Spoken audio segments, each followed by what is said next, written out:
Halo, assalamualaikum warahmatullahi wabarakatuh. Jumpa kembali dengan kami di Radio Sindiran Sindirun ya. Tentunya kami selalu berharap Anda diberikan suatu kesehatan, keberkahan dan rezeki yang berlimpah ruah dimanapun Anda berada ya. Baik di dalam negeri maupun yang sedang merantau di luar negeri ya. Tentunya demi menggapai masa depan yang lebih gemilang.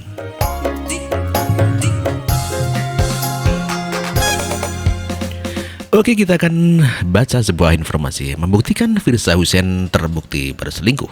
Langsung saja kita menuju ke spesial word ya, ditulis oleh Bani begitu ya. Pada April 2017 ya, tanggal 27, di mana dikabarkan mengenai membuktikan Firza Hussein terbukti berselingkuh edisi lengkap. Ya, ceritanya adalah kemarin penulis membahas terkait pembuktian daripada KMA ya, ini semakin membuktikan Firza Hussein benar-benar berselingkuh edisi KMA begitu ya, ini ceritanya ya. Ya, kita langsung baca yang ke pertama dulu ini ya, membuktikan Firza Hussein terbukti berselingkuh edisi lengkap ya. Kalau kemarin penulis membahas terkait pembuktian KMA pada link berikut, maka sekarang kita membahas bukti daripada Firza. Agak banyak tapi pantas dan perlu ya untuk diketahui. Ini hanyalah sebuah perangkuman ya, perang kaum ya. Oh, perang kaum. Kasus dari Firza memang sepertinya benar-benar ya berselingkuh ya, karena polisi mengatakan bahwa benar atau tidaknya itu ada pada putusan pengadilan ya. Jadi mari kita serahkan saja kepada semua pembuktian di pengadilan ya. Di sini hanya sebatas informasi untuk perangkuman dari semua berita yang keluar dari selama ini dari media massa begitu ya. Dan perlu kita untuk bagian pertama bahwa Firza Emma Rizik istrinya tuh semua tidak hadir pada pemanggilan pertama. Awalnya cuma Firza dan Emma ya, entah mengapa sih tiba-tiba di hari pemanggilannya Rizik bersama dengan istrinya mereka juga tidak datang gitu ya. Ya, mereka direncanakan akan hadir pada tanggal 2 atau 3 Mei ya, setelah hari buruh pada tanggal 1 Mei gitu ya. Ya, entah strategi apa yang akan mereka karang ya untuk meloluskan mereka dari jeratan bukti-bukti yang ada. Ya, kita tunggu sajalah kabar selanjutnya ya. Tapi dengan bukti-bukti yang akan saya lampirkan ini, mungkin Rizik akan cukup kesulitan ya menyangkal kebohongan ya. Bukti pertama adalah 16 lekukan dari tubuh yang tak terbantahkan begitu katanya ya. Ya, polisi kan menghadirkan ahli antropometri untuk menganalisis lekuk tubuh guna memastikan bahwa foto telanjang yang tersebar di dunia maya itu adalah Firza Hussein. Dari lekuk tubuh itu ada 16 ya. Menjadi analisis itu lekuk tubuh tidak bisa dibungkiri dengan titik lekuk daripada tubuh Firza ya. Dalam kasus ini nanti ada kedokteran forensik yang dalam itu seperti kasus Ariel juga begitu ya. Ya, pembantahan terkait pengacara yang membantah ya mengenai lakukan itu, yang malah menguatkan bukti malah katanya ya. Ya, pengacara Firza yang bernama Aziz membantah bahwa foto yang beredar tersebut adalah merupakan editan ya. Beberapa yang saya kutip ini akan menguatkan bukti bahwa mereka pengacara Firza itu malah sedang berbohong.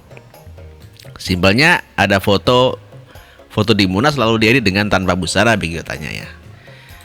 Ya, pembahasannya adalah foto Firza yang ada di Monas tanpa jilbab. Rambut berubah-ubah dari rambut versi kering, lalu rambut menjadi basah, kemudian pose macam-macam seperti di kasur ya, rambut memekar. Dan foto tersebut Firza fotonya di Monas. Cerdas. Firza di Monas tanpa jilbab, main air, terus tiduran di tanah, kita anggap saja seperti itu ya. Ucapan berikutnya menyebar juga foto itu seperti ya, yang harus dijerat ya. Foto itulah yang harus dijerat. Coba ketika ada konten porno seyukianya penyebarnya memuat isu itu yang melakukan rekayasa itu ya, bukan berarti pelakunya jadi korban itu. Pembahasannya adalah oke ngeles ya, tapi di sini telak bahwa Aziz menggambarkan bahwa Firza sebagai korban dan penyebarlah yang tersangka. Oh, berarti malah kalau korban berarti benar-benar dong. Jadi berfoto seperti itu, Firza adalah korbannya. Secara tidak langsung memang mengakui bener. Iya, kalau mengaku sebagai korban berarti memang benar-benar foto gitu ya. Korbannya yang menjadi pelaku berarti siapa gitu kan. Otomatis nanti ada korban begitu ya. Mengenai chatting pada WhatsApp ya dan pembuangan HP Rizik ya. Kaitan pertama adalah HP Rizik dibuang oleh Muhsin ya. Lah buat apa dibuang kan? Gitu ya. Iya kan katanya dia Muhsin disuruh buang HP Rizik. Nah, makanya kita periksa gitu kata Argo ya. Ya aneh sekali si Rizik menyuruh HP-nya dibuang oleh Muhsin. Aduh. Ya sebetulnya nggak ada kaitannya ya. Buang-buang sendiri aja ya. Yang penting kasih saja saya ya kan, lebih berkah daripada dibuang. Kan sayang ya, ada sekali ya. Oleh karena itu Muhsin yang membuang, makanya dia dipanggil juga sebagai saksi. Bener gak Sin membuang HP-nya Habib Rizik gitu kan, ditanya sama polisi dan seperti itu ya. Kalau nanti Muhsin tidak mengaku ataupun nanti alibinya tidak masuk akal, mungkin ya berarti bohong begitu ya. Lanjut. Ya, polisi yang menggandeng provider ya untuk melakukan pembuktian chatting tersebut ya, dari chat dan juga ada audio rekamannya yang ada. Waduh, ini ada rekamannya nih Mas. Nih. Nanti dari voice itu ada voice forensik juga. Firsa juga suara di situ ada. Wah, bener tau ada videonya tau. Ya intinya kita ingin membuktikan bahwa karena dia tidak mengaku, nah nanti kita tunggu saja ya. Bagaimana saksi ahli membuktikan bahwa keduanya saling berkomunikasi via handphone, kata Kabid Humas Polda Metro Jaya Kombes Pol Argo Yuwono di kantornya. Beb, gimana Beb? Aku yang lagi aja Beb ya. Iya, jadi ada dua nomor yang berbeda akan diperiksa dan sudah jelas ada dua suara ya. Itu ya tidak tahu ya kalau mereka itu akan kelas seperti yang sudah-sudah. Kayaknya kemarin video lambang logo PKI ngelas kuadratnya Rizik bukan dirinya. Hebat kan?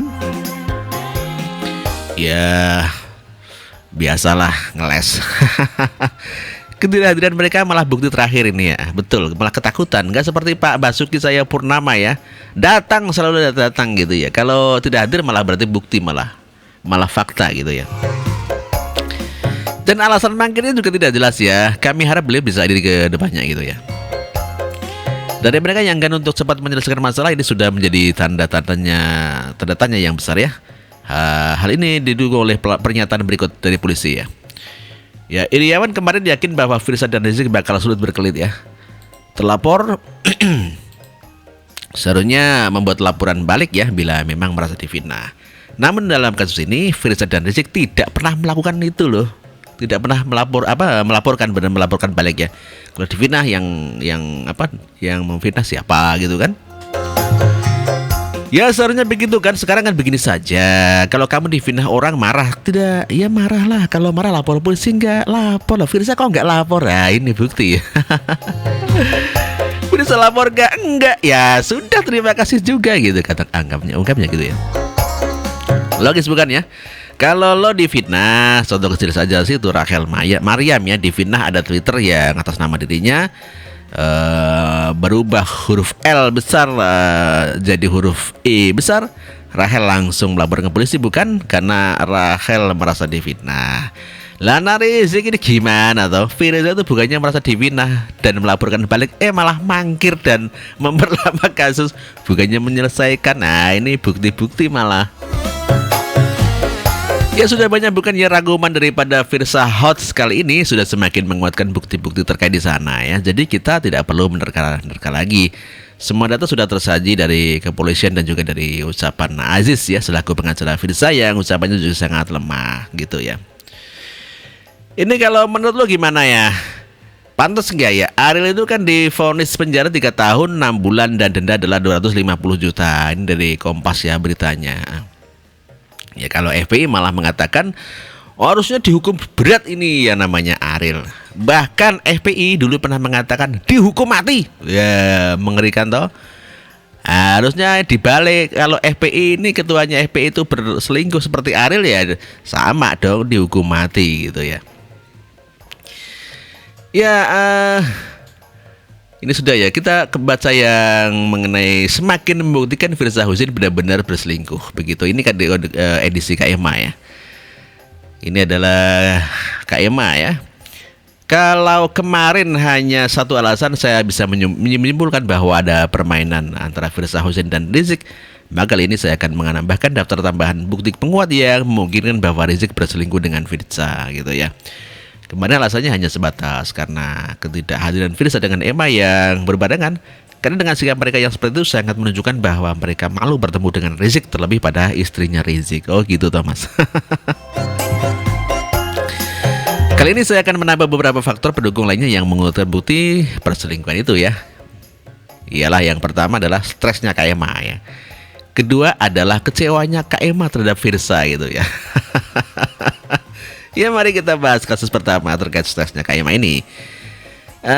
Saat BAP lalu ya, Kak Emma stres ini. Sosok Kak Emma muncul dalam rekaman via telepon yang diunggah di Balada Cinta Rizik ya. Sosok pertama asli Fatimah ini telah diperiksa beberapa kali oleh penyidik di Polres Depok sebelum dipanggil oleh penyidik Polda Metro Jaya. Kuasa hukum Kak Emma, Mirza Zulkarnain, menyatakan Kak Emma sempat stres saat diminta keterangan pada dini hari ya. Karena itu Kak Emma hanya mengiyakan keterangan-keterangan yang saat ini tercantum di dalam berita acara pemeriksaan gitu ya.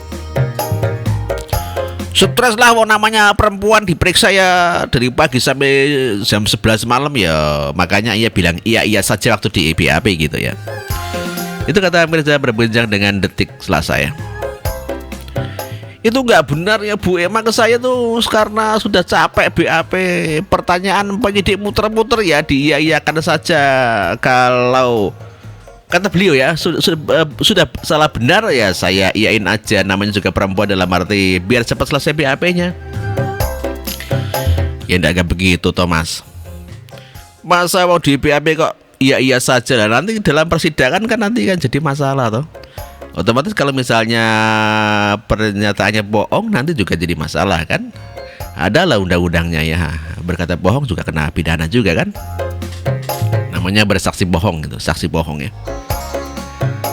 Jadi menurut kuasa hukumnya tersebut dengan alasan bahwa dirinya adalah perempuan, maka mungkin harus dimaklumi apabila stres atau juga dimaklumi apabila mengiyakan jawaban begitu ya. Sebuah teori pembenaran yang sangat dipaksakan oleh seorang kuasa hukum, landasannya sangat tidak kuat. Bener ya, tidak kuat ngomong seperti itu ya.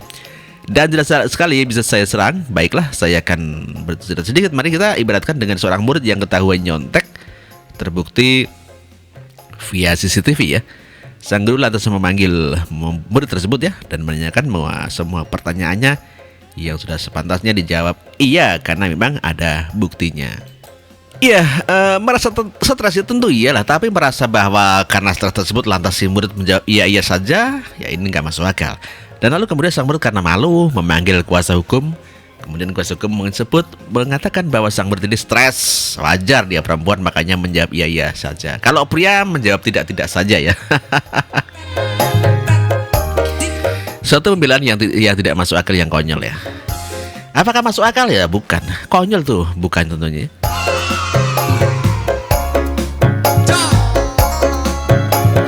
Pertanyaan polisi tidak mungkin jauh-jauh dari sekedar bukti. Pembelaan yang dilakukan kuasa hukum tidak mempunyai landasan yang kuat, sedangkan polisi jelas memiliki bukti ya. Belajar dari kebenaran ini, maka sudah dipastikan bahwa Kak Emma benar-benar seorang tokoh yang sedang bercakap dengan Firsa, di mana Firsa sedang curhat kala itu. Mari kita bahas ya. Kenal-kenal biasa aja, nggak deket, kata Mirza saat berbincang dengan Ditkom, kata Kak Emma ya. Mirza menyebut Kak Emma sudah lama tidak berkomunikasi dengan Firsa. Emma menurutnya punya rasa kecewa terhadap Firsa karena namanya ikut terseret dalam kasus Balada Rizik. Cinta Rizik begitu ya. Udah nggak ada komunikasi lagi karena takut difitnah. Secara pribadi kita nggak tahu ya, tapi kecewa ada. Harusnya nggak perlu gitu, kata Mirza. Ada kesan pembenaran yang juga dipasangkan dalam kasus kali ini, tapi dari pengakuan ini membuktikan bahwa kedok juga tentunya ya. Dia membuka kedok ya. Dari quote pertama yang mengatakan kenal biasa saja, nggak deket, apabila dihubungkan dengan stres maka ceritanya akan seperti ini. Ketika saya sebagai seorang sahabat, sebut saja Asrif ya, yang dicuri hati oleh kerabat karib saya, tentu saja Kezir ya. Tentunya Kezir adalah teman saya juga yang mempunyai kedudukan paling penting di dunia karena Kezir adalah mami besar ya. Ternyata curhatan tersebut malah menjadi kasus. Otomatis saya di sini akan ada dua pilihan: memberitahukan sebenarnya atau menyelamatkan diri saya dari ancaman mami besar gitu ya. Tentu saya akan memilih menyelamatkan diri. Buat apa memberitahukan yang sebenarnya? Buat apa saya bantu Azrif? Saya malah kecewa bahkan karena terseret kasus ini yang malah melibatkan saya di dalamnya. Tentunya saya juga dapat banyak tekanan untuk tidak jujur demi menyelamatkan nama baik Keizir begitu ya. Cocok bukan kekecewaan itu? Ya Emma memang stres ya, dan Emma yang kecewa terhadap Firza karena ada melibatkan dirinya di dalam curhatan ini sangat cocok sekali kaitannya ya. Oleh karena itu mari kita tunggu saja bukti sebenarnya nanti akan bersandiwara seperti apa lagi, akan buat skenario apa seperti apa ya untuk membuktikan bahwa mereka bersalah ya. Karena logikanya sederhana, kalau memang benar semua pasti akan mudah dan tidak akan ada keganjilan sedikit pun. Tapi berbeda kalau memang salah, semua kesalahan pasti apabila dipalsukan dengan sebuah kebohongan, maka akan menciptakan kebohongan baru yang akan kita rasakan ganjil nantinya. Ya ditulis oleh Bani ya, terima kasih Bani. Ada komen. Buka semua kayak mah gitu ya. Kalau lihat foto di atas kelihatan banget social climber baru kaya ya, baju serampangan, tas Voicen entah Louis Vuitton ya. Entah edisi tahun kapan, cara Mac pun kayak emak-emak mau ke pasar. Oh di fotonya ada ya. Kita lihat ya. Iya. Begitu ya kayak emak-emak katanya ya.